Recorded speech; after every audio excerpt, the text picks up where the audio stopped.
guys. I'm here with my dog Lokita. Hi, Kita. Say hi, Lokita. And we are going to be reading E.B. White's book called Charlotte's Web. We're going to read the first couple chapters today. I hope you enjoy and look for some questions on your Google Classroom when we finish. Okay, Chapter 1. Chapter 1 is called Before Breakfast.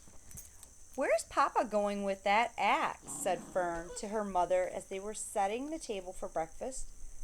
"Out to the hog house," replied Miss Arable. "Some pigs were born last night." "I don't see why he needs an axe," continued Fern, who was only 8. "Well," said her mother, "one of the pigs is a runt. It's very small and weak and will never amount to anything. So your father has decided to do away with it." "Do away with it!" shrieked Fern. "You mean kill it? Just because it's smaller than the others?" Mrs. Arable put a pitcher of cream on the table. "Don't yell, Fern," she said. "Your father is right. The pig would probably die anyway." Fern pushed a chair out of the way and ran outdoors. The grass was wet and the earth smelled of springtime. Fern's sneakers were sopping by the time she caught up with her father. "Please don't kill it," she sobbed. "It's unfair." Mr. Arable stopped walking. "Fern," he said gently, "you will have to learn to control yourself." "Control myself!" yelled Fern. "This is a matter of life and death. What? And you are talking about controlling myself?" Tears ran down her cheeks, and she took a hold of the axe and tried to pull it out of her father's hands. "Fern," said Mr. Arable, "I know more about raising a litter of pigs than you do. A weakling makes trouble. Now run along." "But it's unfair," cried Fern. "The pig couldn't help being born small, could it? If I had been very small at birth, would you have killed me?" Mr. Arable smiled. "Certainly not," he said, looking down at his daughter with love. "But this is different. A little girl is one thing. A little runty pig is another." "I see no difference," replied Fern, still hanging on to the axe. "This is the most terrible case of injustice I have ever heard of." A queer look came over John Arable's face. He seemed almost ready to cry himself. "All right," he said. "You go back to the house, and I will bring the runt when I come in. I'll let you start it on a bottle like a baby. Then you'll see what trouble a pig can be." When Mr. Arable returned to the house, half an hour later, he carried a carton under his arm. Fern was upstairs changing her sneakers. The kitchen table was set for breakfast, and the room smelled of coffee, bacon, damp plaster, and wood smoke from the stove. "Put it on her chair," said Mrs. Arable. Mr. Arable set the carton down at Fern's place. Then he walked to the sink and washed his hands and dried them on the roller towel. Fern came slowly down the stairs. Her eyes were red from crying. As she approached her chair, the carton wobbled and there was a scratching noise. Fern looked at her father. Then she lifted the lid of the carton. There inside, looking up at her, was the newborn pig. It was a white one. The morning light shone through its ears, turning them pink. "He's yours," said Mr. Arable. "Saved from an untimely death, and may the good Lord forgive me for this foolishness." Fern couldn't take her eyes off the tiny pig. "Oh," she whispered, "look at him. He's absolutely perfect." She closed the carton carefully. First she kissed her father, then she kissed her mother. Then she opened the lid again, lifted the pig out, and held it against her cheek. At this very moment, her brother Avery came into the room. Avery was 10. He was heavily armed, an air rifle in one hand, a wooden dagger in the other. "What's that?" he demanded. "What's Fern got?" "She's got a guest for breakfast," said Mrs. Arable. "Wash your hands and face, Avery." "Let's see it," said Avery, setting his gun down. "You call that miserable thing a pig? That's a fine specimen of a pig, no bigger than a white rat." "Wash up and eat your breakfast, Avery," said his mother. "The school bus will be along in half an hour." "Can I have a pig too, Pop?" asked Avery. "No, I only distribute pigs to early risers," said Mr. Arable. Fern was up at daylight, trying to rid the world of injustice. As a result, she now has a pig. A small one, To be sure, but nevertheless a pig. It just shows what can happen if a person gets out of bed promptly. Let's eat. But Fern couldn't eat until her pig had a drink of milk. Mrs. Arable found a baby's nursing bottle and a rubber nipple.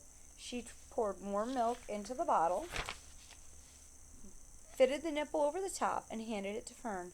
Give him his breakfast, she said.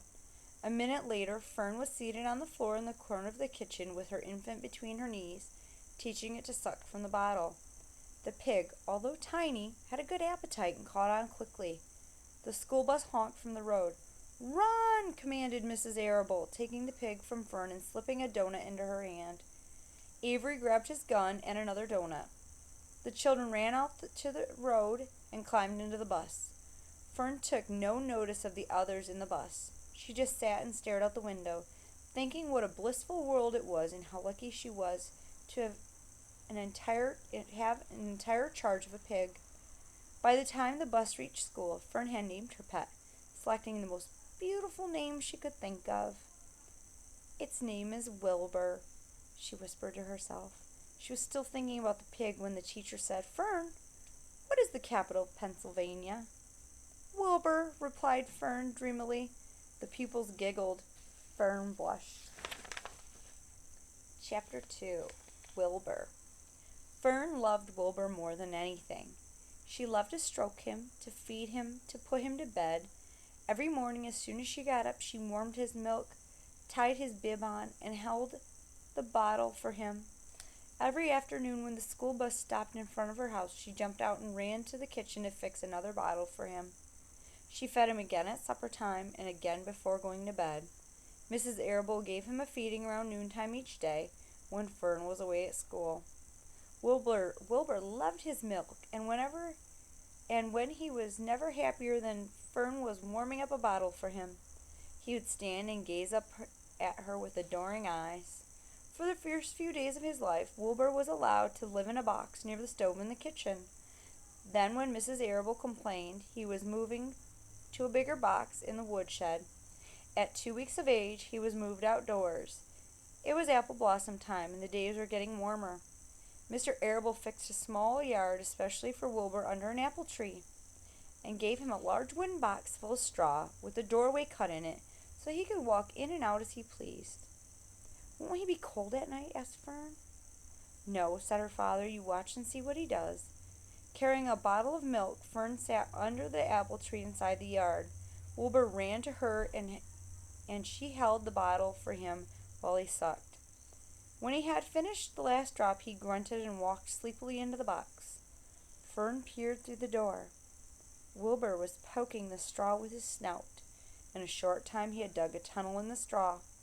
He crawled into the tunnel and disappeared from sight, completely covered with the straw. Fern was enchanted. It relieved her mind to know that her baby would sleep covered up and would stay warm.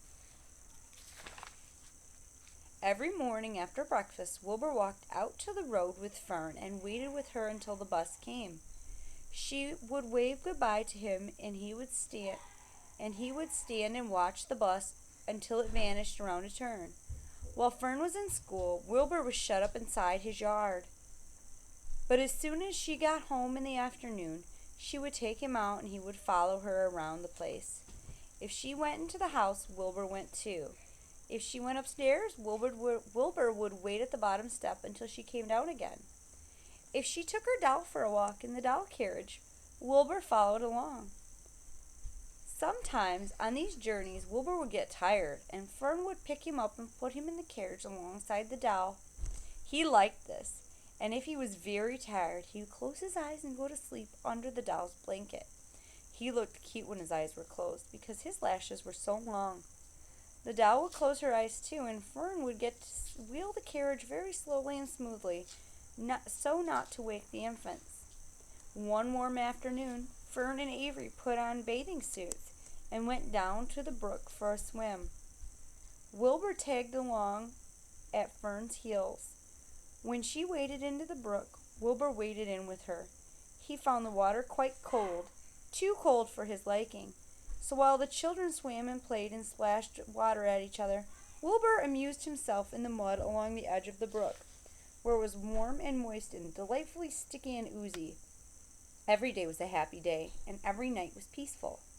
Wilbur was what the farmers call a spring pig, which simply means that he was born in springtime.